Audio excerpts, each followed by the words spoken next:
Hey everyone, so recently I was in California and I was just walking the streets in Pasadena when I was approached by a Scientologist.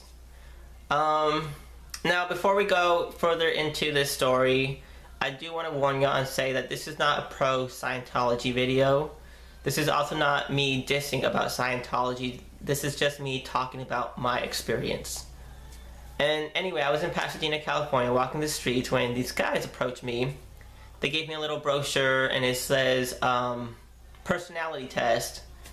And I told the guys, I'm like, oh, I'm very basic. Like, I already know my personality. And they're like, are you basic though? Like, do you want to find out where you are? And I was curious because I was just wasting time. I was just walking the streets, looking at all the stores and stuff. And I'm like, you know what? I've got time. I'll go. So I followed them for about a block. And little did I know that this was a Scientology place. Which I saw it on the street. I'm like, oh, Scientology, which I was making jokes about it to my family like a few days before. But I got to walk into this building and they asked me, because I was signing this paper and they wanted to get a few questions. Like, have you heard about Scientology? What did you hear about it? And I told them that I heard about Leah Remini's documentary. And in her documentary, she mentioned something about, I think it's reincarnation, but basically like when a child is born, it's someone reincarnated and they're not viewed as a child, they're viewed as an adult. And I also mentioned Tom Cruise, like who hasn't heard about Tom Cruise and Scientology, but whatever. After that they took me to this little room. It wasn't little, it was a nice room, but they took me to this room and I did like this little questionnaire with 200 questions. The guy's like, oh, it's gonna be very quick, and then I saw him like, oh, 200 questions. That was a lot. I finished the first 50 and I was so excited, and then after that I'm like, I can't do this anymore. I was losing focus. But the questions were basically a yes, maybe, or a no. And then after you do it, they're gonna give you this paper, which is your IQ or Oxford Capacity Analysis. And it looks like this. And on the top, it has like each thing about you. I don't know if y'all can see that. And then you get graded. This is the negatives. This is the positives. Apparently the goal is to be all the way on top, the top 2 rows. And then that's the bottom right there. They spelled acceptable wrong. My friend noticed that.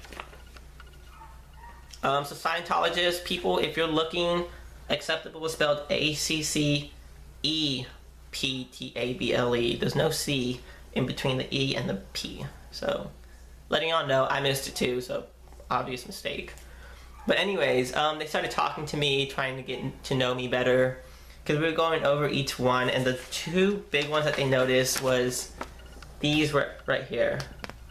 I'm very withdrawn, and I have lack of accord. But they started talking about my withdrawnness. They're like, they notice that I'm a private person. Like, I don't like to talk about myself. I don't like to open up to people, especially if I just met someone. And as we were talking, they said something to me. They're like, once someone hurts you, you close up and then you diss them. You burn the bridge and you cut all communication with them. And I do that a lot in my life. They asked me if I've been burned before in the past or something traumatic happened to me, which I have no memory, but I gave them a few instances of some promises that were made and people who kind of did hurt me. And because of that, I feel like I'm more guarded, especially after this year. I see myself doing this pattern over and over again. Like, I make friends, and then if I like someone, I trust someone, I open up, and then once something happens, I throw them to the corner, I close up, and I shut off communication with them. And they were telling me because of that, you're unstable.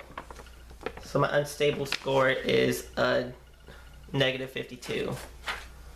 Because I was telling them, I'm like, we were talking about the future. They're like, where do you want to be? Because that's one of the levels you get graded on.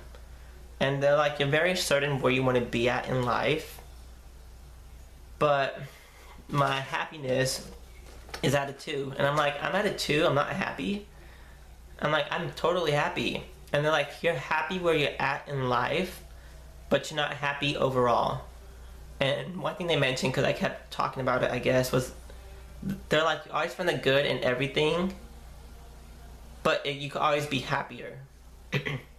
For instance, where I'm at in life, I'm like, I'm happy. I have a car, I have a phone, I have a roof over my head, I have a job, and I'm like, I could be living on the streets, I could be poor, I could be starving, but I'm not.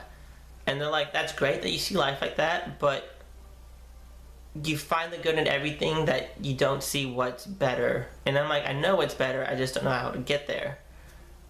And they're like, your happiness could be a whole lot higher, but you're content basically with where you're at in life.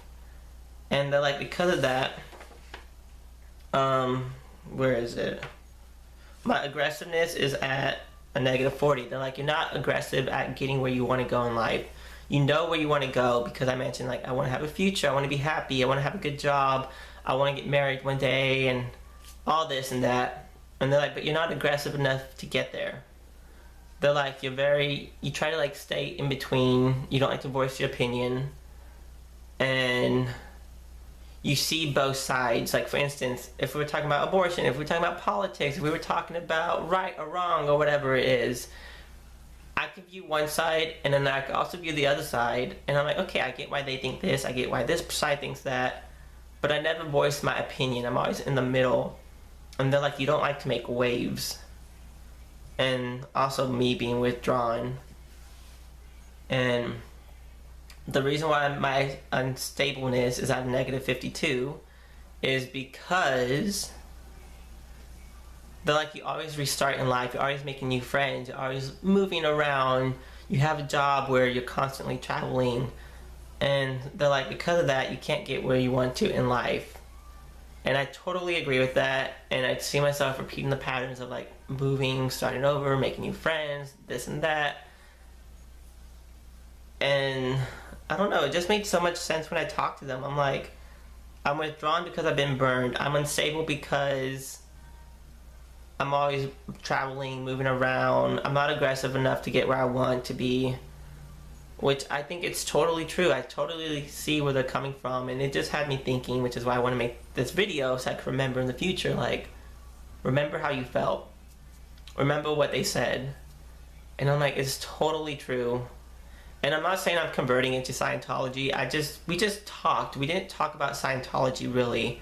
Like, I don't really know what they practice or believe, or the traditions, or this or that. We just focus on me as a person, and it just made so much sense because I don't like to talk to people. And when I got to talk to someone, even though I was very withdrawn, I didn't want to share certain instances or stories about me, I started realizing in my brain while I was sitting there, I'm like, oh my god, this is totally true. Like, I don't voice my opinion. I don't like to open up to people because I'm scared I'm going to get hurt. And I'm unstable because I'm always starting over in life. And if I could just, like, build roots and focus on the long-term goal, maybe I would be happier. And maybe my levels would rise. But I was just mind blown that day, honestly. And then after that, I told them, okay, well, what's next? Like, let's say I wanted to participate in Scientology, which I didn't. I don't think I do.